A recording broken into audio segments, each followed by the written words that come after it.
आप सब भक्तों का हार्दिक स्वागत है। ये सोमवार की चैतन्य चरितामृत की कक्षा में और श्री चैतन्य चरितामृत मध्य लीला अध्याय 19 श्री चैतन्य महाप्रभु द्वारा रूप गोस्वामी को उपदेश।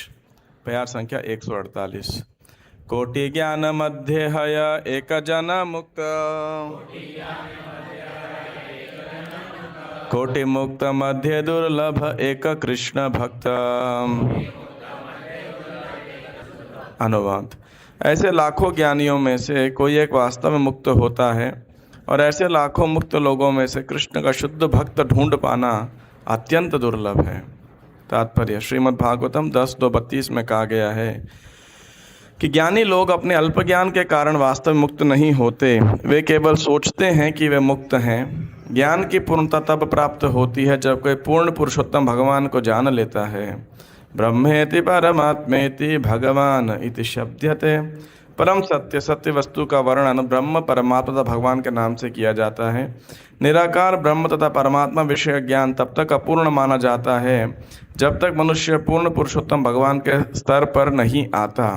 इसीलिए इस श्लोक में स्पष्ट कहा गया है, कोटि मुक्त मध्य दुर्लभ एक कृष्ण भक्त।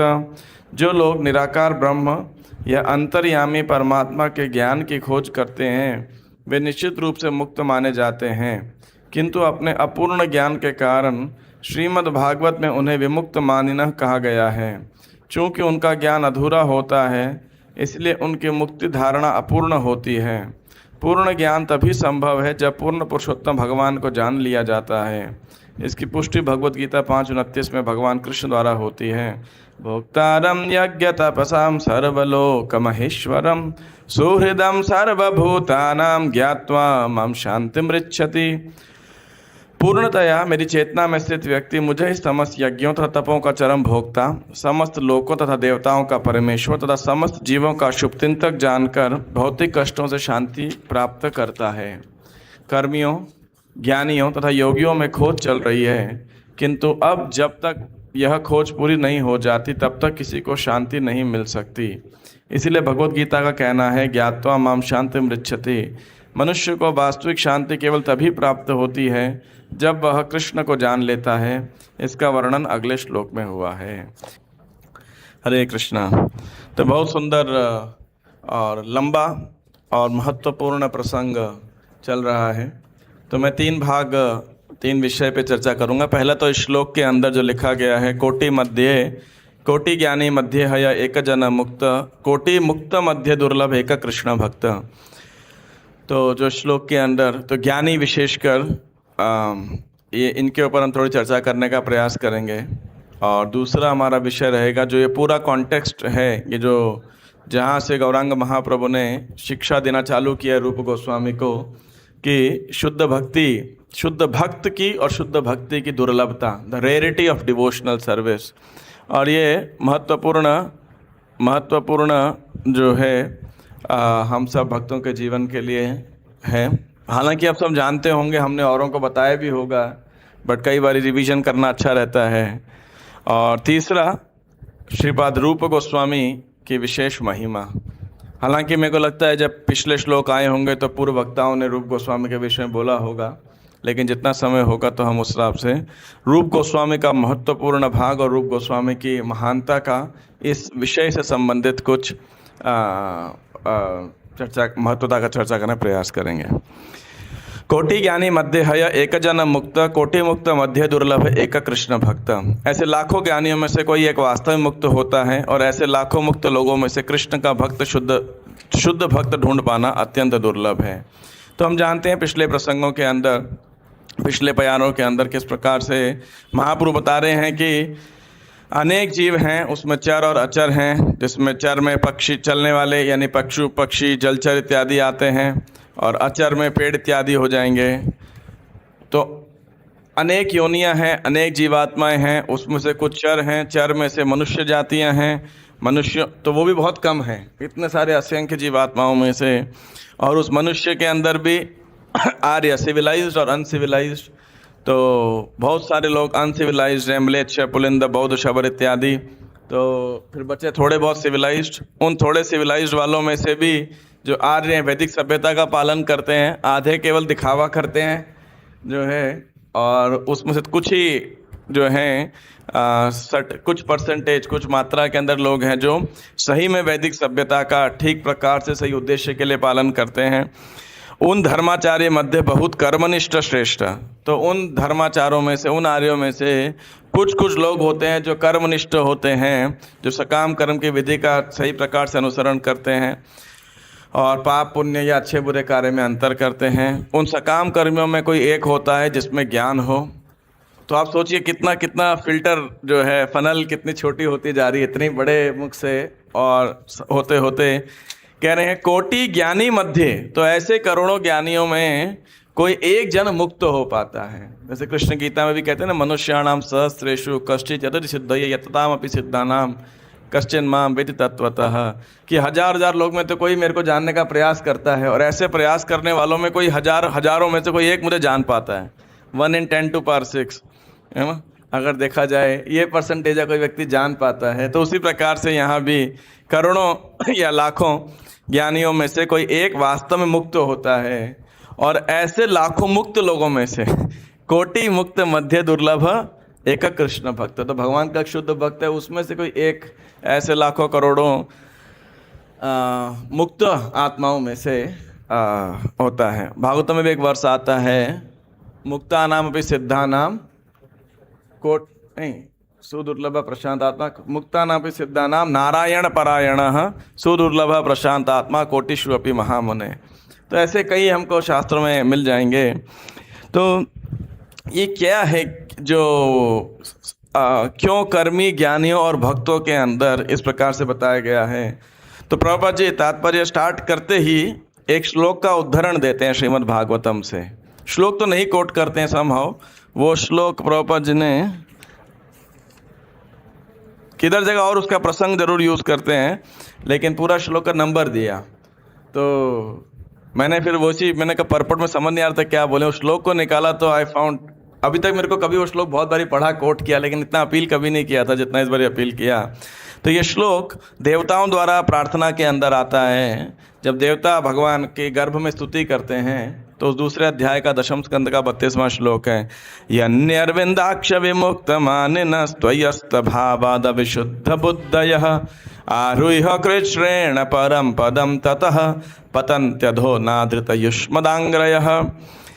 तो इसमें कह रहे हैं यन्य अरविंदाक्ष विमुक्त मानस, जो अरविंदाक्ष भगवान कमल नयन भगवान के चरण कमलों को नेग्लेक्ट करने के कारण जो लोग ऐसे ज्ञानी हैं, मुक्ति प्राप्त करने का प्रयास करते हैं, मुक्त होने का प्रयास करते हैं, उनकी क्या गति होती है, पतंति अधः, सूनर और लेटर, शीघ्र या थोड़ी देर से उनका पतन होता है उनके उस विमुक्त पोजीशन से, मुक्त पोजीशन से। क्यों होता है, और तो उसके 3 कारण इसके अंदर बताए गए हैं। पहला शब्द यूज किया गया है विमुक्त मानिनस, ओके, विमुक्त मानिनः। तो विमुक्त मानिनः मतलब मुक्त, और विमुक्त मतलब विशेष मुक्त, राइट, कोई अपने आप को विशेष सही मुक्त मानता है। और मानिनः मतलब जो मानता है, those who consider themselves to be liberated, मुक्त हुए नहीं अभी या पूरी तरीके से मुक्त नहीं हो, या लेकिन अपने आप को मुक्त मानने लगते हैं। तो ज्ञानी लोग दूसरे, मैं तीनों पहले बता देता हूँ फिर एक एक करके एक्सप्लेन कर रहा हूँ। दूसरा है अस्त भावात। अब अस्त भावात मतलब जो भगवान के चरण कमल को नहीं जानते हैं, उनका आश्रय नहीं ग्रहण किया है, या दूसरे शब्दों में अपने प्रयासों में लगे हुए हैं, कई प्रकार के प्रयास करते हैं। और तीसरा अविशुद्ध बुद्धयः, उनकी जो बुद्धि है, इंटेलिजेंस है, वो क्या है, अविशुद्ध। शुद्ध और विशुद्ध मतलब बहुत शुद्ध, और अविशुद्ध मतलब बहुत ही ज़्यादा, मतलब कंटैमिनेटेड कह सकते हैं, या प्रॉपर जी उसको कहते हैं बिविल्डर्ड या कंटैमिनेटेड, कंफ्यूज्ड। किस कंफ्यूज कि जीवन का लक्ष्य क्या है। अविशुद्ध बुद्धयः, जिनकी बुद्धि, जिनको क्लैरिटी नहीं है। तो ये 3 बातें इस श्लोक के अंदर बताई गई हैं, जिसके द्वारा जो एक तरीके से ज्ञानी लोग हैं, जो मुक्ति के अभिलाषी लोग हैं, वो चाहते हुए भी जो है उनका पतन लगभग कह सकते हैं सुनिश्चित है, निश्चित है। कभी जल्दी होगा, लेट होगा, वो देर के समय के खेल है। तो विमुक्त मानिनः, वो अपने आप को मुक्त मानते हैं। क्यों ऐसा बोला गया है? देवता लोग ऐसा क्यों कह रहे हैं कि अपने आप को मुक्त मानते हैं? मुक्त क्यों नहीं है? क्योंकि दो प्रकार के कर्म, जैसे प्रारब्ध और अप्रारब्ध, है ना? तो जो अप्रारब्ध कर्म तो उनके ज्ञान के प्रयास से, अनुशीलन से, तपस्या से और ब्रह्म का अनुशीलन करने से, ब्रह्म ध्यान लगाने से वो खत्म हो सकते हैं। लेकिन प्रारब्ध जिसके कारण हमें देह प्राप्त हुआ है, ये अभी हो सकता है पूरी तरह समाप्त ना हुए हों, है ना, उनके मुक्त होने। और मान लीजिए इस जीवन के अंत तक उस प्रारब्ध कर्म का जो फल है, ये शरीर और इंद्रियां, तो ये शरीर के समाप्त होने तक हो सकता है कि उनकी जो इच्छाएं हैं, हो सकता है एक आधी इच्छा भी कोई, क्या कह सकते हैं उसे, शेष रह गई हो, है ना? तो क्या होगा, उस एक इच्छा के लिए उन्हें, तो वो मुक्त नहीं होंगे, वापस आना पड़ेगा उस इच्छा को पूरा करने के लिए। तो विमुक्त माने ना, तो इसीलिए वो अपने आप को मुक्त मानते हैं। अगर हो भी जाएंगे तो टेम्पररी रहते हैं, काफ़ी चांसेस हैं कोई तो इच्छा शेष रह ही जाएगी, ऐसा नहीं है कि कोई बिल्कुल कोई इच्छा नहीं रहेगी। तो इसीलिए उस इच्छा को पूरा करने के लिए दोबारा आना पड़ेगा।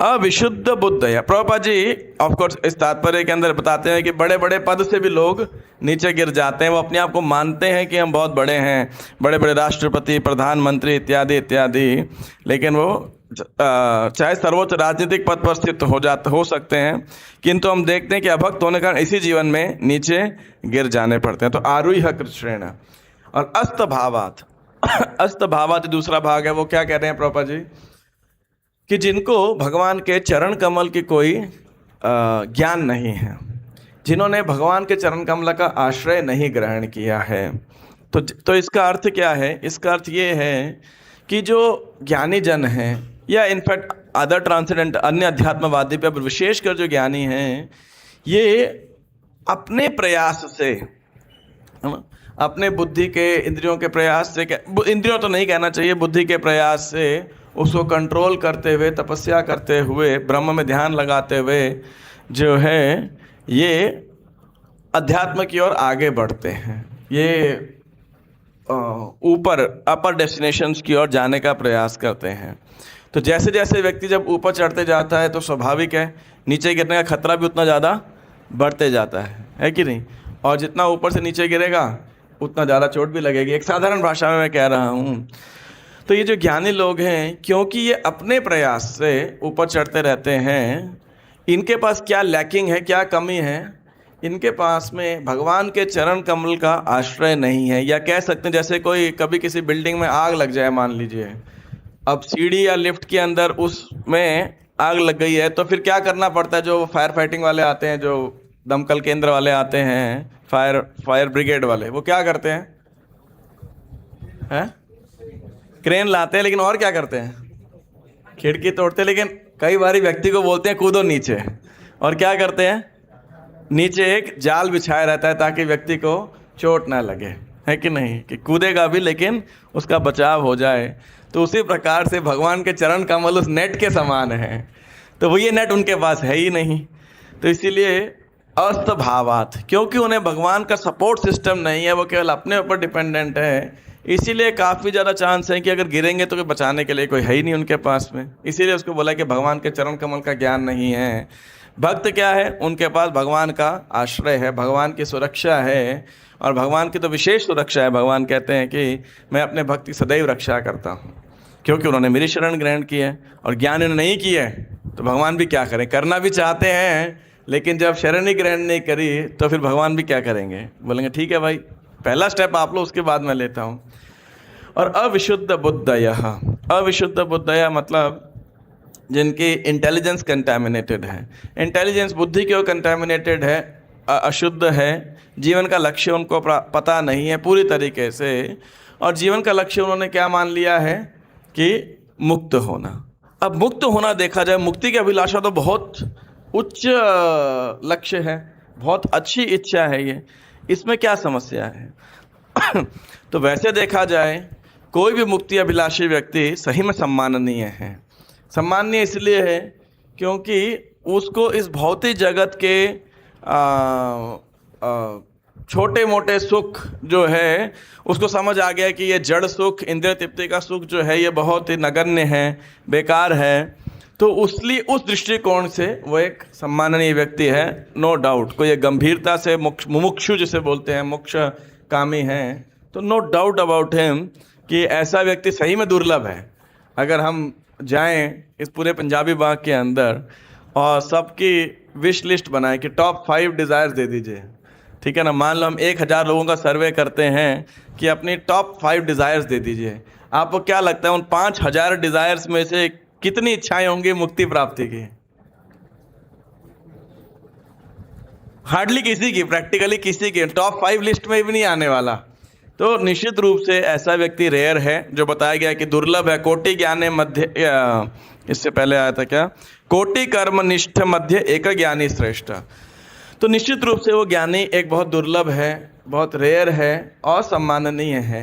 लेकिन शुद्ध भक्तों के दृष्टिकोण से अगर देखा जाए तो ये ज्ञान की इच्छा या मुक्ति की इच्छा मुक्ति नहीं, मुक्ति की इच्छा में बहुत सारी गड़बड़ है। इसीलिए कह रहा हूँ, मुक्ति की इच्छा होना गलत नहीं है, लेकिन जब हम भक्तों के दृष्टिकोण से देखते हैं, जब हम एक भौतिकतावादी के दृष्टिकोण से देखेंगे निश्चित रूप से ऊपर जा रहा है, लेकिन जब शुद्ध भक्तों के दृष्टिकोण से देखा जाता है तो ये मुक्ति की इच्छा में काफ़ी गड़बड़ है, और वो सूक्ष्म गड़बड़ है जो केवल भक्त समझ सकते हैं। और भक्त इसीलिए ज्ञान कर्म आदि अनावृतम, इससे बचने का प्रयास करते हैं। तो क्या है उसमें, क्या गड़बड़ है? गड़बड़ आप देखिए, गड़बड़ ये है कि भागवतम में दूसरे स्कंद के 3 अध्याय का 10वां श्लोक आता है, अकामः सर्व कामो वा मोक्ष काम उदारधि तीव्रेण भक्ति योगेन यजेत पुरुषम परम। तो इस श्लोक का तो बड़ा, वैसे देखा जाए सरल है लेकिन बड़ा गहरा अर्थ है। तीव्रेण भक्ति योगेन यजेत पुरुषम परम, कि हमें परम पुरुष भगवान की उपासना करनी चाहिए तीव्र भक्ति योग के द्वारा। किसको करनी चाहिए?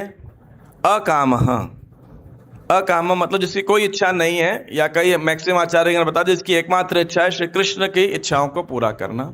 सर्वकामः, सर्वकाम मतलब जिसकी समस्त भौतिक इच्छाएं हैं, धन जन आर कविता सुंदरी, ये सब जो भी इच्छा हो सकती है वो सब उसकी इच्छाएं हैं। या मोक्ष कामः, जो मोक्ष चाहता है। तीनों में से कोई भी चाहता है, वन विद ब्रॉडर इंटेलिजेंस, कोई थोड़ा बुद्धिमान व्यक्ति है, उसे क्या करना चाहिए? परम पुरुष भगवान की तीव्र भक्ति योग में लग करके उपासना करनी चाहिए, यजेत पुरुषम परम। तो ठीक है, लेकिन इसके अंदर हमारे आचार्य बताते हैं, 1-2 आचार्य इस प्रकार टिप्पणी कहते हैं कि श्री सुखदेव गोस्वामी ने पहले तो सबसे नंबर 1 किसको बोला? अकामः, जिसकी इच्छा भगवान को इच्छा पूरी करने के लिए है। दूसरा बोला सर्वकामः, सर्वकामः मतलब जिसकी सारी इच्छाएं हैं। और तीसरा क्या बोला उन्होंने? मोक्ष कामः। अगर वैसे दृष्टिकोण देखा जाए तो अकामः, मोक्ष कामः, सर्वकाम उदारधि होना चाहिए था, अगर इस दृष्टिकोण से देखा जाए। लेकिन उन्होंने मोक्ष काम को तीसरे नंबर पर रखा। तो इसके बाद बताते हुए वो कहते हैं कि ऐसा क्यों है कि सर्व काम से भी अगर देखा जाए इस ऑर्डर में, वो मोक्ष काम को नीचे रखा। क्या? जय श्री श्री राधा राधिका रमन की जय, श्री श्री कृष्ण बलराम की जय, जगन्नाथ बलि सुभद्रा माई की जय, श्री गौरनिताय की जय, श्री प्रभुपाद की जय। क्यों रखा गया? क्योंकि जो सर्व काम है, जिसको समस्त भौतिक सुख चाहिए, वो तो क्या करता है? कैसे सुख को भोगता है दुनिया के अंदर? अपने इंद्रियों के माध्यम से भोग करता है उसका, है कि नहीं? कान से, नाक से, जिह्वा से, त्वचा से, इत्यादि इत्यादि। तो और ज्ञानी का क्या सीन है? ज्ञानी तो बिल्कुल एवर्स होता है, उसको एक घृणा होती है, मतलब कन्विंस्ड होता है इस बात से कि मुझे अपनी इंद्रियों का इस्तेमाल नहीं करना है। इंद्रियों को कार्य में लगाने का मतलब क्या है? बंधन में फंसना। तो इसीलिए वो अपनी इंद्रियों को जो है प्रत्याहार कह सकते हैं एक तरीके से लगाते नहीं। तो अब सर्व काम क्या करता है? इसी इंद्रियों के द्वारा भोग करता है, और ये पूरी तरह अपनी इंद्रियों को रिस्ट्रेन करता है। तो क्या होता है? अब इस व्यक्ति, दोनों में से एक व्यक्ति को बोला जाए, सर्व कामों को बोला जाए और मोक्ष कामों को बोला जाए कि देखो भक्ति भगवान को प्रसन्नता देने के लिए है, और भगवान की सेवा कैसे की जाती है? ऋषिकेण ऋषिकेश सेवनम भक्ति रुच्यते सर्वोपाधि विनुर्मुक्तम तत्परत्वेन निर्मणम ऋषिकेण ऋषिकेश सेवनम भक्ति रुच्यते। कि हम इंद्रियों के स्वामी की सेवा में लगाते हैं। सर्वोपाधि विनुर्मुक्तम, सारी उपाधियों से मुक्त होकर के। अब आप किसी ज्ञानी को बोलो अपनी इंद्रियों को भगवान की सेवा में लगाओ, उसके लिए तो बड़ा आसान, मुश्किल है कि नहीं? अरे भाई इंद्रियों से मैं नहीं काम करूंगा, अभी इंद्रियों को तो मैं रिस्ट्रेन करता था। लेकिन सर्व कामों को बोलो ठीक है भाई, तुम इंद्रियों से भोग करते थे, थोड़ा भगवान को भोग करो। हाँ, उसके लिए थोड़ा सा रिलेटिवली अगर देखा जाए, कंटेक्चुअली उसके लिए आसान है। दूसरा चैलेंज क्या है इस मोक्ष काम और सर्व काम के लिए, कि ये सर्व काम क्या करता है? अपने खुद के लिए सारा कार्य करता है। सच बात है कि नहीं भाई? कोई भी कार्य क्यों कर रहा है? कि उसके दुख निवृत्ति हो और सुख उसको प्राप्त हो, है कि नहीं? हम सब खाते हैं, अच्छा देखते हैं, घूमने जाते हैं, अच्छी कम म्यूजिक सुनते हैं, कुछ खुशबू सूंघते हैं, डिओडोरेंट लगाते हैं, इसीलिए करते हैं कि हमें सुख की प्राप्ति हो या दुख की निवृत्ति हो, दुख कम हो। तो और अकाम को, अगर यही सर्व काम व्यक्ति को बोला जाए तो वो अपनी प्रसन्नता के लिए कार्य करता है बेसिकली। तो उसके लिए अगर बोला जाए कि ठीक है अपनी प्रसन्नता नहीं, भगवान की प्रसन्नता के लिए कार्य करना है, तो उसके लिए उस ऑब्जेक्ट को ट्रांसफर करना थोड़ा आसान हो जाएगा। लेकिन मोक्ष कामों को तो किसी के लिए कार्य करने से ही एवर्जन है, किसी के लिए कार्य करने से ही, क्योंकि अपने लिए भी नहीं करता और किसी और कोई माया समझता है। तो उसको भक्ति में ट्रांसफर हो पाना, उसकी ये दोनों जो कह सकते हैं, ये जो दोनों टेंडेंसीज हैं या जो ज्ञान के मार्ग से आने वाली जो प्रवृत्तियां हैं, ये उसकी भक्ति में एक प्रकार की, भक्ति में आने में एक प्रकार की बाधा हो सकती है, सूक्ष्म बाधा हो सकती है। तीसरा एक और कारण एक आचार्य बताते हैं कि जो इंटेंसिटी ऑफ डिजायर है, कह तो रहे हैं मोक्ष काम, लेकिन वास्तव में वो भी मोक्ष काम नहीं है, उसकी भी एक मोक्ष तो उसका लक्ष्य है, लेकिन किस लिए है? स्वदुख निवृत्ति के लिए, अपने दुखों से निवृत्त होने के लिए उसकी इच्छा है। जो सर्व काम है, सारे भौतिक सुख चाहता है, उसको क्या है? उसको सुख चाहिए, अपने इंद्रियों को, अपने दुखों का समाप्त करने के लिए थोड़ा सुख चाहिए। लेकिन कंपैरेटिवली इस मोक्ष काम की जो इंटेंसिटी है मोक्ष प्राप्त करने की, वो कहीं ज़्यादा तीव्र होती है, कहीं ज़्यादा स्ट्रांग होती है कंपेयर टू एक सर्व काम की। तो इस कारण से इस सर्व काम को जो है ऐसा बताते हुए आचार्य टीका देते हुए ऐसा बताते हैं, अकाम सर्व काम मोक्ष काम। इसीलिए जो शुद्ध भक्त होते हैं वो भुक्ति को तो क्रिटिसाइज करते ही करते हैं, भौतिक भोग को तो क्रिटिसाइज करते हैं, लेकिन मुक्ति की इच्छा को भी बड़ा जो है क्रिटिसाइज करते हैं। जैसे कि प्रबोधानंद सरस्वती हैं, वो क्या कहते हैं? कैवल्यम नरकायते त्रिदशपुर आकाश पुष्पायते। ये कैवल्य जो मुक्ति है वो कैसे है? भगवान से मिलने, भगवान के साथ मिल जाने को क्या है, कैसे है? नरक के समान है। बड़ा आश्चर्य की बात है। यही प्रबोधानंद सरस्वती इसी श्लोक के अंत में क्या कहते हैं? विश्वम पूर्ण सुखायते, कि ये विश्व तो पूरा सुख से। भगवान ने गीता में हालांकि बोला कि दुखालयम शाश्वतम, लेकिन कैवल्यम नरकायत है, कि ये कैवल्य में मिल जाना विशेषकर एक शुद्ध भक्त के लिए। इसलिए जो दृष्टिकोण है ना, ये भक्ति का दृष्टिकोण है कि भगवान कृष्ण का संग इतना आनंदकारी है, सारे दुख स्वतः समाप्त हो जाते हैं, इतनी सुरक्षित मार्ग है, इतना सरल मार्ग है, क्यों उसको छोड़ करके कोई भुक्ति और मुक्ति का ये सब मार्ग को अपना रहा है? When it is safest, simplest and surest past, है ना? तो वाई टू अचीव, तो इसीलिए शुद्ध भक्त ऐसा कहते। इस प्रकार से हमारे शास्त्रों के अंदर शुद्ध भक्ति और शुद्ध भक्तों की महत्ता बताई गई है। कोटि मुक्त मध्य दुर्लभ एक कृष्ण भक्त। तो इसीलिए जो है, तो हमने ये एक विषय की चर्चा करी कि ज्ञान मार्ग क्यों इस भक्ति मार्ग को या भक्त को एक ज्ञानी से श्रेष्ठ बताया गया है, ठीक है कि नहीं? इनफैक्ट इस प्रोसेस में हमने ये भी डिस्कस की कि एक सर्व काम और मोक्ष काम में भी मोक्ष काम के लिए भक्ति को प्राप्त कर पाना इन तीन टेंडेंसीज की वजह से थोड़ा ज़्यादा मुश्किल दिखाई पड़ता है कंपेयर टू एक सर्व काम व्यक्ति जिसको सारे भौतिक भोग चाहिए। हालांकि अगर प्रॉपर ग्रेडेशन में जाएं तो मुक्ति कामी को ही ऊपर रखा गया है, तो ऐसा उस अगर टेक्निकली जाए तो, लेकिन हमारे भक्तों ने, आचार्यों ने जब एनालाइज किया है, इसीलिए आप देखिए शास्त्रों के अंदर जब जब बोला जाता है कि भक्ति इतनी आकर्षक है, तो कभी नहीं बोला जाता ये भौतिक भोग वाला व्यक्ति भी जो है बड़ा भक्त बन गया, इसने स्वीकार कर लिया। क्या बोलते हैं देखो, चतुष कुमार, सुखदेव गोस्वामी जैसे आत्माराम व्यक्ति थे, उन्होंने इस भक्ति को ग्रहण कर लिया, उसको चमत्कार बोला जाता है। कोई भौतिक भोग वाला व्यक्ति जब स्वीकार कर ले, भक्त बन जाए भगवान का, ऐसे उदाहरण हमें बहुत कम दिखाई पड़ते हैं, राइट। क्योंकि एक मोक्षकामी भक्त बन जाए, मोक्ष काम अकाम बन जाए, ये बड़ा चमत्कार माना गया है। तो ये कुछ दृष्टिकोण थे इस विषय के ऊपर। दूसरा, ये जो पूरा सेक्शन है जहाँ से गौरांग महाप्रभु ने शुरू किया है रूप गोस्वामी को शिक्षा देना, पिछले 4-5 श्लोकों प्यारों से, 6-7 प्यारों से, इस बात में समझने वाली बात है एक बहुत इम्पॉर्टेंट, कि ये शुद्ध भक्ति कितनी अधिक दुर्लभ है। इस बात पे मनन करने का गहराई से और साइंटिफिकली तो नहीं, यहाँ तो मैथमेटिक्सली बता रहे हैं चैतन्य महाप्रभु, एक गणित बता रहे हैं कि देखिए असंख्य, फिर उसमें कुछ, फिर उसमें कुछ, फिर उसमें कुछ, फिर उसमें कुछ, और फाइनली ऐसे कोई प्रैक्टिकली बिलियंस, ट्रिलियंस या उसके भी आगे जो संख्या होती है, उसमें कोई एक शुद्ध भक्त होता है। तो इसीलिए ये तो शुद्ध भक्ति है, ये बहुत ही दुर्लभ है, इट इज़ वेरी रेयर, है ना। और किसी को प्राप्त हो वो भी बहुत दुर्लभ है, और ये परम सौभाग्य है। तो इसीलिए इस सौभाग्य का जब हम इस सेक्शन पढ़ें विशेषकर, तो हमारे मन में दो जो हैं भावनाएं कह सकते हैं, दो विचार हमारे मन में अवश्य जागने चाहिए। 3, 4, 5 भी हो सकते हैं, लेकिन ये दो विचार न्यूनतम इस सेक्शन के अंदर हमें समझने चाहिए। पहले कि ये जो शुद्ध भक्ति का मार्ग हमको प्राप्त हुआ है, ये बहुत ही विशेष कृपा है, बहुत ही दुर्लभ है। दुर्लभ मानव जन्म सत्संगे तरह ए भव सिंधुरे भजहु रे मन श्रीनंद नंदन अभय चरणारविंदरे।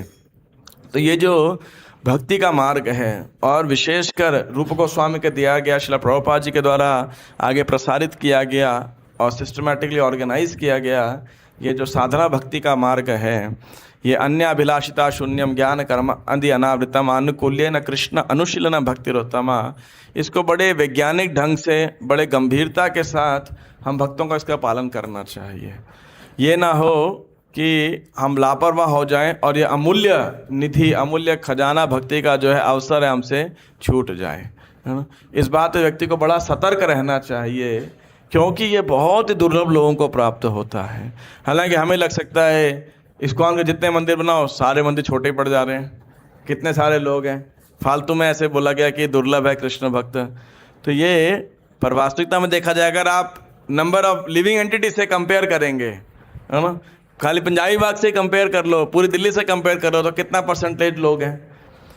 तो इसीलिए भक्ति के अंदर हम भक्तों को जो भक्ति की प्रक्रिया है, चाहे नवदा भक्ति या पंचांग भक्ति जो है, इसको बहुत ही गंभीरता के साथ, बड़े आदर भाव के साथ, सतर्कता के साथ नियमित रूप से अभ्यास करना चाहिए। इसमें लापरवाही नहीं बरतनी चाहिए, इसमें आलसी नहीं होना चाहिए, इसमें केयरलेस नहीं होना चाहिए, इस बात को जानते हैं। दूसरा, हमें कृष्ण भक्तों की भी महत्वता को जानना चाहिए कि भाई देखिए, इस कमरे में जितने बैठे हैं ये गिने चुने ही हैं बस, है कि नहीं, या जो ऑनलाइन भी होंगे, या जो भी भक्त हैं, बहुत ही दुर्लभ हैं वो।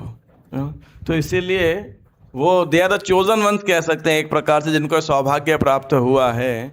तो हो सकता है उनके अंदर भी अभी वो प्रैक्टिसिंग डिवोटीज़ हैं, बहुत सारे उनके अंदर क्या कह सकते हैं, अभी कमी होगी, शेष होंगी चीज़ें, लेकिन क्रमशः भगवान की कृपा से, भक्ति की शक्ति से वो इम्प्रूव कर पाएंगे। तो इसीलिए भक्ति और भक्तों को, दोनों को बड़े गंभीरता के साथ लेना चाहिए कि क्रमशः हम भी शुद्ध भक्ति को प्राप्त होंगे और वो भी शुद्ध भक्त बनेंगे, और भगवान की उस रेयरेस्ट ऑफ रेयर लिस्ट के अंदर आ पाएंगे। और वो शुद्ध भक्ति क्या है, उसके 6 लक्षण बताए गए हैं। क्लेशाग्नि शुभधा मोक्ष लघुता कृत सुदुर्लभा सांदरानंद विशेषात्मा श्री कृष्ण आकर्षिणी चसा, कि वो श्री कृष्ण को आकर्षित करने वाली है वो शुद्ध भक्त। अंदरानंद विशेषा सुदुर्लभा, सुदुर्लभ है ये। तो इसीलिए आप सोचिए। और तीसरी बात, जब हम कह रहे हैं भक्तों का, जो भक्त प्रचार कर रहे हैं, इस शुद्ध भक्ति को बांट रहे हैं, आप सोचिए आपके पास क्या प्राइसलेस गिफ्ट है। अमूल्य निधि है, अमूल्य उपहार है। प्रभुपाद जी ने कहा द मैचलेस गिफ्ट, इस दुनिया के साथ शेयर करने के लिए, इस दुनिया के बद्ध जीवों के साथ में गौरांग महाप्रभु की आचार्यों की कृपा से हमारे पास क्या एक्स्ट्राऑर्डिनरी ट्रेजर है, खजाना है, जिसको हम दूसरों के साथ शेयर कर सकते हैं। इसीलिए एक प्रचारक को इस भावना को अनुकूल करना चाहिए कि हमारा अपना कुछ नहीं है, हम क्या कर रहे हैं, ट्रांसपेरेंटली इस कृष्ण भक्ति के अमूल्य खजाने को हम दूसरे लोगों तक ट्रांसमिट कर सकें, है ना, इन ट्रांसेंडेंटल टीचिंग्स को ट्रांसपेरेंटली ट्रांसमिट कर सकें, है ना, दूसरों को प्रदान कर सकें, पारदर्शी माध्यम बन सकें। आज से कई साल पहले जब मैं कॉलेज के अंदर था तो एक यात्रा में हम गए थे मायापुर के अंदर, तो वहाँ पे एक दूसरे वरिष्ठ भक्त भी यात्रा लेकर के आए थे। तो समहाउ क्या हुआ, वो दोनों यात्रा मिल गई एक जगह पे। तो वो दोनों भक्त फिर जो लीडर्स थे दोनों यात्रा के, वो उन्होंने दोनों ने थोड़ी थोड़ी देर कथा करना शुरू किया। तो एक भक्त ने उदाहरण दिया ऐसा, कहते हैं कि देखिए प्रचार क्या है, जैसे पानी का टैंक होता है, तो पानी के टैंक में तो बहुत सारा पानी भरा हुआ है, और हमको कैसे प्राप्त होता है, टूटी के द्वारा, नल। और वो नल की क्या कैरेक्टरिस्टिक है कि वो पाइप के माध्यम से पानी की टैंकी के साथ जुड़ी हुई है, राइट। अगर टूटी तो लगी हुई है लेकिन वो कनेक्टेड ही नहीं है, तो फिर आप कितनी मर्जी उसको ठीक करते रहो, सजाते रहो, कुछ आने वाला नहीं है। और दूसरा मान लेते हैं वो पाइप ब्लॉक्ड है, उसके अंदर कुछ कचरा भर गया है या कुछ भी, तो क्या होगा, अगर एक तो अगर आएगा नहीं, और मान लो आ भी गया तो कैसा पानी आएगा, गंदा पानी आएगा, है कि नहीं, वही कचरा पानी के साथ मिल मिल के आएगा, आप उसको इस्तेमाल नहीं कर सकते। तो बोल रहे हैं लेकिन पानी का टैंक तो उसमें पानी है। तो ऐसे ही कृष्ण भक्ति के सागर कह सकते हैं, या ज्ञान के सागर हैं, कृष्ण जो हैं आनंद के सागर हैं, वो उस टैंक के समान हैं। और प्रचारक कैसा है, वो उस पाइप के समान है, राइट, जिस पाइप के माध्यम से जो है आगे लोगों को पानी प्राप्त होता है, जल प्राप्त होता है। तो इसलिए प्रचारक की क्या क्वालिटी होनी चाहिए, वो पाइप सही प्रकार से टैंक से जुड़ा हुआ हो, कनेक्टेड हो, और दूसरा क्या है, वो पाइप खुद भी साफ हो, निर्मल हो। इसीलिए एक जो प्रचारक है उसे ट्रांसपेरेंट, पारदर्शी, या जिसे हम बोलते हैं गुरु को जो ट्रांसपेरेंट वाया मीडिया, तो एक प्रचारक को श्री कृष्ण की कृपा का पारदर्शी माध्यम बनना चाहिए। तो दूसरे भक्त ने माइक लिया और इनके बारे में बोला, ये एक शुद्ध पाइप है जिनके द्वारा जो है भगवान की कृपा आपको यथारूप जो है प्राप्त हो पा रही है। तो उन्होंने जो है इस प्रकार से, गंभीर विषय भी था, अच्छे उदाहरण के द्वारा समझाया गया।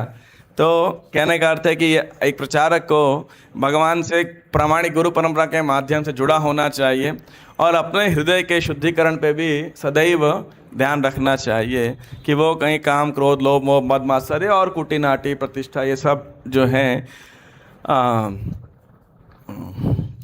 अनर्थों से और कंडीशनिंग से जितना मुक्त होने का प्रयास कर सकें, तो हमारा प्रचार भी उतना अधिक सक्षम होगा। तो ये दूसरी बात की rarity of devotional service and devotees, कि किस प्रकार भक्ति और शुद्ध भक्त दोनों क्या हैं, बहुत ही दुर्लभ हैं। इसीलिए हमें शुद्ध भक्ति के इस अवसर का, और भगवान के शुद्ध भक्तों का, और पोटेंशियल प्योर डिवोटीज का, इन सब का बड़ा सतर्कता से सम्मान करना चाहिए। तीसरा विषय जो मैं लेने जा रहा था, शायद आई एम श्योर किसी न किसी वक्ता ने अवश्य लिया होगा इस विषय को, पर मैं उस समय नहीं था, तो आई जस्ट थॉट कि आज के इस कॉन्टेक्स्ट के अंदर, एक चीज़ मैं भूल गया कि ये जो शुद्ध भक्ति की रेयरिटी है, दुर्लभता है, इसका अब अगला जो प्यार आएगा बड़ा प्रसिद्ध है, कृष्ण भक्त निष्काम अतएव शांत भुक्ति मुक्ति सिद्धि कामी सकल अशांत। तो क्योंकि इन सब में कुछ ना कुछ इच्छा होती है, मुक्ति कामी भी क्या है, स्वदुख निवृत्ति की इच्छा है, इसीलिए वो क्या रहता है, अशांत रहता है। तो इस पे अगली बार चर्चा होगी। और फिर वही श्लोक, मुक्ता नाम अपि सिद्धा नाम नारायण परायण सुदुर्लभ प्रशांत आत्मा कोटि शपे महामोने। अब आपके मन में जिज्ञासा आ सकती है कि अरे हमें शुद्ध भक्ति प्राप्त हो रही है, तो क्या किया जाए, ऐसा क्या विधि है शुद्ध भक्ति के अनुशीलन की। तो शुद्ध भक्ति के अनुशीलन की विधि इस दो प्यार के बाद में गौरांग महाप्रभु ने, चैतन्य महाप्रभु ने रूप गोस्वामी को बहुत ही वैज्ञानिक ढंग से बताई है कि कैसे ब्रह्मांड भ्रमिते कौन भाग्यवान जीव गुरु कृष्ण प्रसादे पाए भक्ति लता बीज, कि ये जो भक्ति लता का बीज है गुरु और कृष्ण की कृपा से प्राप्त होता है। किसको प्राप्त होता है? अनेक योनियों में, अनेक ब्रह्मांडों में विचरण के बाद एक भाग्यवान जीव को प्राप्त होता है। अच्छा, अब हमें बीज प्राप्त हो गया, अब क्या किया जाए? तो आगे बता रहे, माली हैया से ही बीज करे आरोपण, श्रवण कीर्तन जले कर ये सेचन, कि भगवान के शुद्ध श्रवण कीर्तन के जल के माध्यम से इसका सिंचन करना चाहिए। और क्या होगा? जैसे आप जड़ में किसी लता में पानी डालते हैं तो बढ़ती जाती है, तो उसी प्रकार ये भक्ति लता के बीज को सिंचन करने से ये भक्ति लता बढ़ती जाएगी। इस ब्रह्मांड को भेदते हुए, विरजा नदी को, ब्रह्म ज्योति को पार करते हुए, वैकुंठ जगत को पार करते हुए, गोलोक वृंदावन में श्री कृष्ण के चरण कमल पे जा करके ये जो है रेस्ट करेगी। और लेकिन सावधान, वो सावधान क्या है? 2 बातों से सावधान रहिएगा। पहला क्या है? यदि वैष्णव अपराध उठे हाथी माता, उपाड़े बा चिंतिता सुखी जाए पाता। एक वैष्णव अपराध से बचना चाहिए और माली को बड़े सावधान होकर इस भक्ति लता की रक्षा करनी चाहिए। जैसे कोई भी गार्डनर, कोई भी माली अपने पौधे को और खासकर कोमल पौधे की और रक्षा करता है। और दूसरा किससे रक्षा करनी चाहिए? उपशाखागण, वीड्स के साथ में, कुटिनाटी जीव इंचा निषिद्धाचार, पूजा लाभ प्रतिष्ठा इत्यादि, इन सब से इसकी रक्षा करनी चाहिए। नहीं तो क्या होगा? ये भक्ति लता नहीं ग्रो कर पाएगी। जिस प्रकार एक तो हाथी उखाड़ के फेंक देता है और खरपतवार अगर रुक जाते हैं तो क्या होता है? क्या भक्ति लता है, असली पौधा कौन सा, खरपतवार कौन सा है, पहचान में नहीं आता है। तो ये बहुत सुंदर वैज्ञानिक ढंग से चैतन्य महाप्रभु रूप गोस्वामी को बताई है। ऐसा नहीं कि हम अपने मन से ही कुछ कल्पना कर लें, हाँ जी भक्ति का बड़ा मूल्य करना चाहिए। ये पूरा विज्ञान है। इस विज्ञान को चैतन्य महाप्रभु रूप गोस्वामी को बताया और रूप गोस्वामी ने इसे और इलेबोरेट किया अपने कौन से ग्रंथ के अंदर? भक्ति रसामृत सिंधु। इस प्रयागराज के अंदर ये शिक्षाएं माध्यम बनी श्री रूप गोस्वामी को इस भक्ति रसामृत सिंधु का संकलन करने के लिए। मैंने पढ़ा तो नहीं, लेकिन सुना था इतिहासकारों से कि इस भक्ति रसामृत सिंधु ग्रंथ का संकलन करने में रूप गोस्वामी को 17 साल लगे थे। आई am not sure is this correct और नॉट, बट हम देखते थे कितना मेहनत किया गया था कि हमें पता है कि बीड़ बैग में हाथ डाल के हमें हरे कृष्णा कृष्णा कृष्णा हरे हरे, हरे राम राम राम हरे हरे, इसका सटीक ज्ञान है हमें कि हमें ये करना है और ये नहीं करना है। तो इसमें रूप गोस्वामी का एक बहुत बड़ा हाथ है। और इसीलिए इस अध्याय को पढ़ते हुए मैंने सोचा कि अगले 5-7 मिनट हम रूप गोस्वामी के विषय में कुछ चर्चा करने का प्रयास करेंगे। इस अध्याय का जो ओपनिंग वर्ष ही है वो बहुत सुंदर है। वृंदावनीयाम रस के लिवार्ताम काले न रूपताम निज शक्ति मुत्कः संचार्य रूपे व्यतनोत् पुनः स प्रभुर्विधौ प्रागिव लोक सृष्टिम। वृंदावनीयम रस के लिवार्ताम, श्री कृष्ण की वृंदावन की जो लीलाएं हैं, विशेषकर जो उनकी रासलीला इत्यादि है, गोपियों के साथ जो लीला है, ब्रजवासियों के साथ जो लीला है, वो क्या हो गई थी? रस केली वार्ताम काले न लुप्ताम निदशक्ति मुत्कः, ये काल के प्रभाव से क्या हो गई थी? जन सामान्य के लिए लुप्त हो गई थी। इस लीला को संचार्य रूपम, रूप गोस्वामी के हृदय में चैतन्य महाप्रभु ने क्या किया? व्यतनोत् पुनः स, उस वृंदावन की लीलाओं का क्या किया? पुनः संचारित किया उनके हृदय के अंदर। प्रभुर्विदो प्रागिवलोक सृष्टिम, किस प्रकार किया? जैसे सृष्टि के प्रारंभ में किसको ज्ञान दिया था? ब्रह्मा जी को, तेने ब्रह्म हृदयादि कवये। तो उसी प्रकार रूप गोस्वामी की तुलना ब्रह्मा जी के द्वारा कर रहे हैं कि सारी सृष्टि को कह सकते हैं या जन सामान्य को, आने वाली पीढ़ियों को इस वृंदावन के लीलाओं के, भगवान श्री कृष्ण के वृंदावन लीलाओं की महिमा का वर्णन करने के लिए, बताने के लिए चैतन्य महाप्रभु ने किसको शक्ति संचारित किया?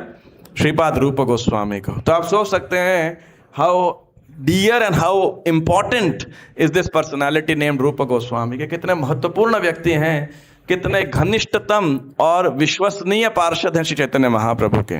इसी प्रकार का श्लोक फिर दोबारा आता है। कवि कर्णपुर अपने चैतन्य चंद्रोदय के अंदर ये 3 श्लोक लिखते हैं रूप गोस्वामी के विषय में, और रूप और सनातन दोनों के विषय में। काले न वृंदावन के लिवार्ता लुप्ते तिताम ख्यापयितुम विशिष्य कृपामृते न विशिष्य च देवस्तत्रैव रूपम च सनातनम च, कि यही कालक्रम में वृंदावन की लीला, कृष्ण की लीलाएं लुप्त प्राय हो गई थी। इसको स्थापित करने के उद्देश्य से रूप गोस्वामी, प्रयाग में रूप गोस्वामी और बनारस में सनातन गोस्वामी को क्या किया, कृपा अमृत अमृतेन अभिशिषेच, रूप और सनातन को क्या किया उन्होंने, अपनी कृपा के अमृत से उनका सिंचन किया। देवः श्री चैतन्य महाप्रभु के द्वारा, तत्रैव रूपम च सनातनम च, ये रूप और गोस्वामी को प्रणाम करता हूँ। आगे कहने हैं, समय कम है तो इसलिए मैं श्लोक नहीं पढ़ रहा हूँ, एक दूसरा श्लोक पढ़ूंगा, बहुत सुंदर है, कि श्री चैतन्य महाप्रभु के गुणों से रूप गोस्वामी स्वतः आकर्षित हो गए थे और गृहस्थ जीवन से उन्होंने स्थायी रूप से वैराग्य ले लिया। रूप और छोटे भाई वल्लभ को कहाँ महाप्रभु का आशीर्वाद प्राप्त हुआ था, इसी प्रयागराज के अंदर। यद्यपि महाप्रभु अपने दिव्य शाश्वत रूप में दिव्य पद को प्राप्त थे, किंतु प्रयाग में रूप गोस्वामी को कृष्ण के दिव्य भावमय प्रेम के विषय में बतलाया। महाप्रभु ने बड़े प्रेम से उनका आलिंगन किया और उन्हें अपनी पूर्ण कृपा प्रदान की। प्रिय स्वरूपे दयित स्वरूपे प्रेम स्वरूपे सहजाभिरूपे निजानुरूपे प्रभुरे करूपे तथानन रूपे स्वविलास रूपे। बहुत सुंदर वर्ष है, कि हर शब्द के बाद रूपे रूपे। प्रिय स्वरूपे, कि ये क्या थे, स्वरूप दामोदर गोस्वामी के प्रिय मित्र थे। दयित स्वरूपे, उनकी जो आकृति थी, ये उनका जो शरीर की कांति स्वतः बहुत ही सुंदर था। जैसे चैतन्य महाप्रभु बहुत आकर्षक थे, उसी पर रूप गोस्वामी बहुत सुंदर थे। और दयित स्वरूप है, चैतन्य महाप्रभु के ही समान उनका रूप था बेसिकली, को अत्यंत प्रिय थे। दयित स्वरूप है, सॉरी अगला आएगा, सहजाभिरूप है, उसमें है कि उनकी कांति बहुत सुंदर थी। प्रेम स्वरूप है, और क्या है कि साक्षात प्रेम की मूर्ति कह सकते हैं, मूर्तिमान स्वरूप उन्हें कह सकते हैं। सहजाभिरूप है, और वो स्वाभाविक रूप से बहुत सुंदर थे। पहला दयित स्वरूप है कि महाप्रभु को बहुत प्रिय थे।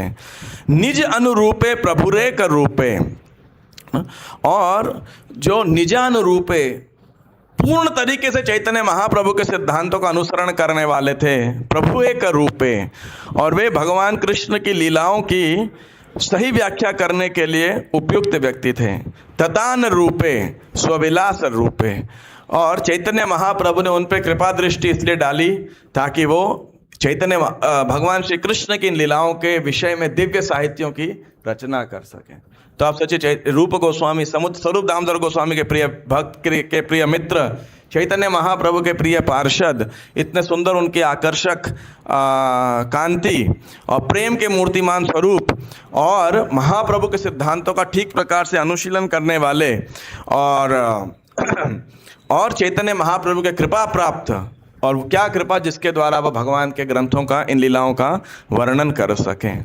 तो इस प्रकार से रूप गोस्वामी के विषय में हम ये भी जानते हैं, क्या रोज हम गाते हैं, क्या श्री चैतन्य मनोभीष्टम स्थापितम येन भूतले स्वयं रूपः कदा मह्यं ददाति स्वपदांतिकम। प्रत्येक दिन इस रूप गोस्वामी के चरणों की हम प्रार्थना करते हैं। पदांतिकम, कब आपके चरणों की वो छाया प्राप्त होगी, क्यों प्राप्त होगी, जो श्री चैतन्य मनोभीष्ट को स्थापितम येन भूतले, उनकी मन की इच्छा को क्या कर रहे हैं, इस भूतल के ऊपर स्थापित करते हैं। वो रूप गोस्वामी कब मुझे अपने चरणों का आश्रय, अपने चरणों की छाया, अपने चरणों की धूल प्रदान करेंगे। तो ये जो रूप गोस्वामी हैं, इन्होंने हमें उपदेशामृत, भक्ति सामर सिंधु और अनेक अनेक ग्रंथ हमें प्रदान किए, और विशेषकर जो भक्ति का विज्ञान है, ये चैतन्य महाप्रभु ने इनको उस पाइप के रूप में बनाया है जिनके माध्यम से हमें ये भक्ति प्राप्त हो रही है। तो ये श्रीपाद रूप गोस्वामी जो हैं, बहुत ही महत्वपूर्ण आचार्य हैं। ऐसे तो सभी आचार्य भगवान को बहुत प्रिय हैं, लेकिन उन्होंने एक बहुत ही महत्वपूर्ण भूमिका निभाई है। क्यों निभाई है? क्योंकि चैतन्य महाप्रभु, जिस प्रकार भगवान कृष्ण ने ब्रह्मा जी को ज्ञान दिया, चैतन्य महाप्रभु ने रूप गोस्वामी को ज्ञान प्रदान किया। किसके लिए प्रदान किया? आने वाली भावी पीढ़ियों के लिए। रूप गोस्वामी के माध्यम बनाया, जिसके द्वारा वो इन साहित्यों की, ग्रंथों की रचना कर सकें, जिससे आने वाली पीढ़ियां सैकड़ों हजारों सालों तक चैतन्य महाप्रभु की कृपा प्राप्त उनको हो सके, उनके लेखनियों के द्वारा, उनके लेखों के द्वारा, उनके पुस्तकों के द्वारा। तो आप सोच सकते हैं महाप्रभु ने हम सबके उद्धार करने का जो प्रथम माध्यम बनाया, जो डायरेक्ट माध्यम बनाया, उसके बाद क्रमशः उन्होंने और आचार्यों को भी शक्ति संचारित किया निश्चित रूप से, लेकिन किसके माध्यम से किया? श्रीपाद रूप गोस्वामी के माध्यम से। इसीलिए हम भक्त विशेष के जब मंगलाचरण पढ़ते हैं, श्री चैतन्य मनोभीष्टम या और सभी पंच तत्व के शरण ग्रहण करते हैं, बड़े ध्यानपूर्वक इनका स्मरण करना चाहिए। और रूप गोस्वामी और उनके प्रामाणिक प्रतिनिधियों से हमें प्रत्येक दिन प्रार्थना करनी चाहिए। तो मैं सोच रहा था कि इस रूप गोस्वामी के विषय में एक भजन भक्ति नरोत्तम दास ठाकुर ने लिखा है, तो उसको हम गाने का प्रयास करते हैं। श्री रूप मंजरी पाधा से मोरा संपदा,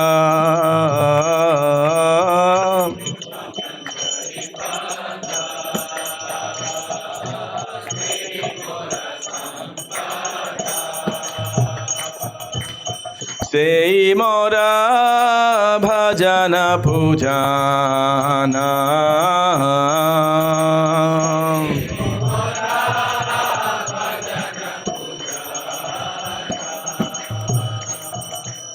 सेई मोर प्राणधान, सेई मोर आभरण,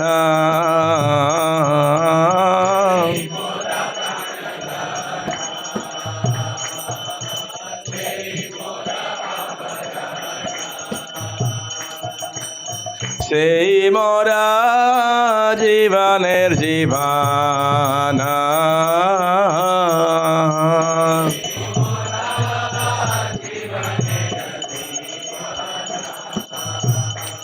सेई मोरा रसनिधि, सेई मोरा वांछा सिद्धि,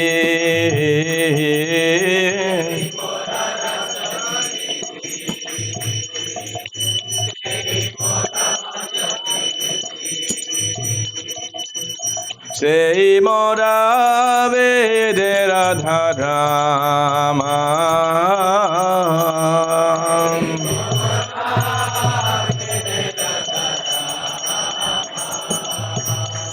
सेई व्रत सेई तप,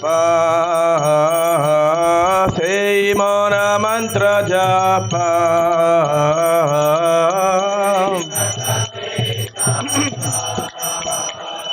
सेई मोरा मंत्र जप,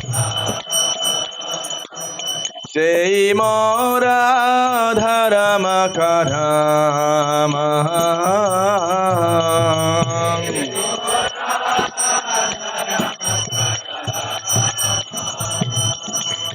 अनुकूल हबे विधि, সেই পদে হইব সিদ্ধি,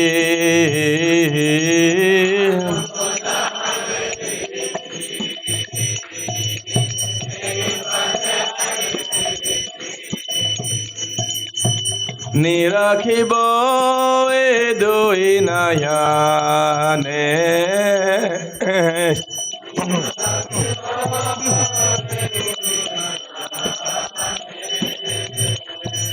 से रूप माधुरी राशि, प्राण कुबलय शाशी,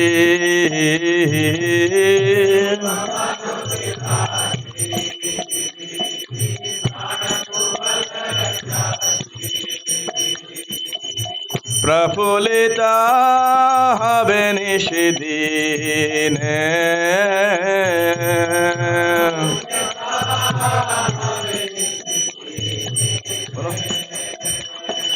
तुया दर्शन आही, गरले जारलो देही,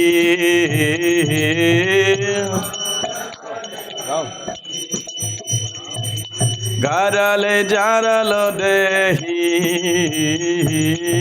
चिरदिना तापित जीवाना,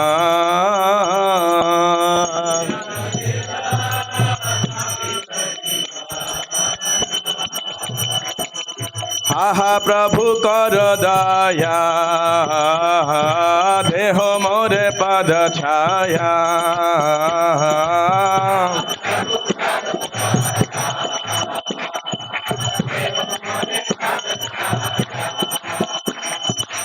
नरोत्तमा लैल शरण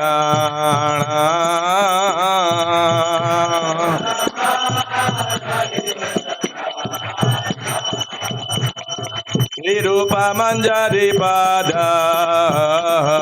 से मोर संपद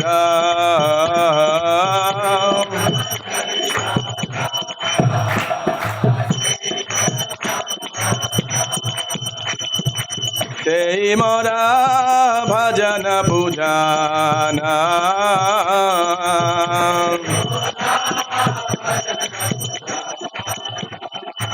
जय रूप गोस्वामी पाद रूप गोस्वामी पाद रूप गोस्वामी पाद जय रूप गोस्वामी पाद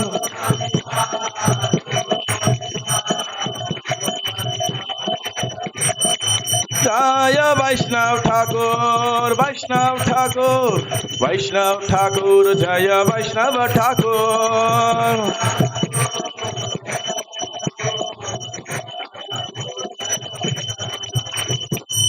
जय श्री रूप गोस्वामी की जय, श्री नरोत्तम दास ठाकुर की जय। तो कोई एक आधा प्रश्न है तो पूछ सकते हैं। यस ज्योतिष ज्योतिष बोलिए तब तक।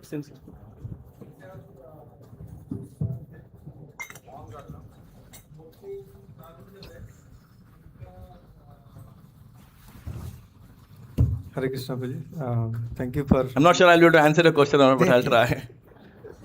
मुक्ति कामी जो है उनकी मुक्ति कामना का जो तीव्रता है वो जो भोगी है उनके तीव्रता से ज़्यादा है, इसलिए वो डिस्क्वालिफाइड है भगवान की भक्ति को ग्रहण। डिस्क्वालिफाइड नहीं एग्जैक्टली, थोड़ा सा मतलब कम देखा गया उनको। मगर जैसे हम अगर थोड़ा सा डिस्टिंक्शन करें ऐसे कि जो मुक्ति कामी है वो ऑलरेडी मुक्त नहीं है, ये मान रहा है। जैसे अभिशुद्ध बुद्ध है अभिमुक्त माणिना, ये वाला श्लोक था। तो ऑलरेडी जो मुक्त हो चुका है उनके एग्जाम्पल में मतलब कैवल्य में भी जो जा चुका है, जैसे सुखदेव गोस्वामी या फिर चार कुमार, उनके लिए तो बस एक स्पार्क की ज़रूरत था भक्ति का, तो उससे वो भक्त बन गए। इससे तो पता चल रहा है कि जैसे it was easier for them then जो भोगी।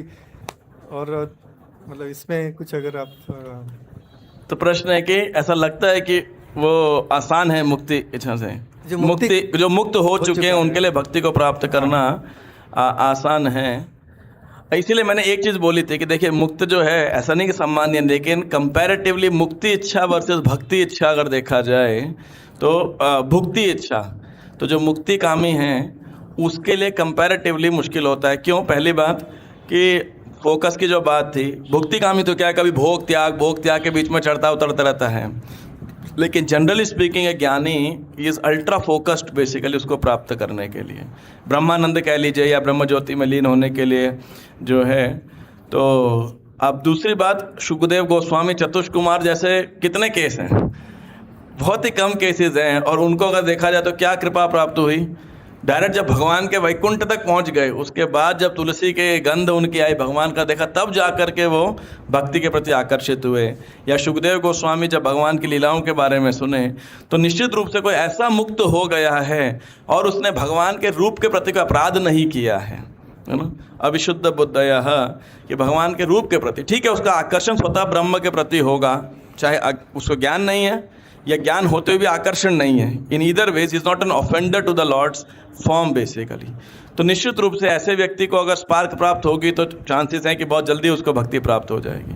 बट बाय एंड लार्ज जब हम मुक्ति स्पृहा भुक्ति स्पृहा की बात करते हैं तो दोनों को ही पिशाची माना गया, क्योंकि भक्ति की इच्छा को कवर कर देती है। लेकिन समहाउ क्योंकि ये श्लोक में ज्ञानी था, so I just wanted to specifically highlight the dangers of ज्ञान basically. That's it. I am not sure if I specifically answered or not. और कुछ क्वेश्चन? जी माता, बस ये अंतिम प्रश्न हम लेंगे। Hare Krishna Prabhuji, Danvat Pranam. Lecture was so beautiful.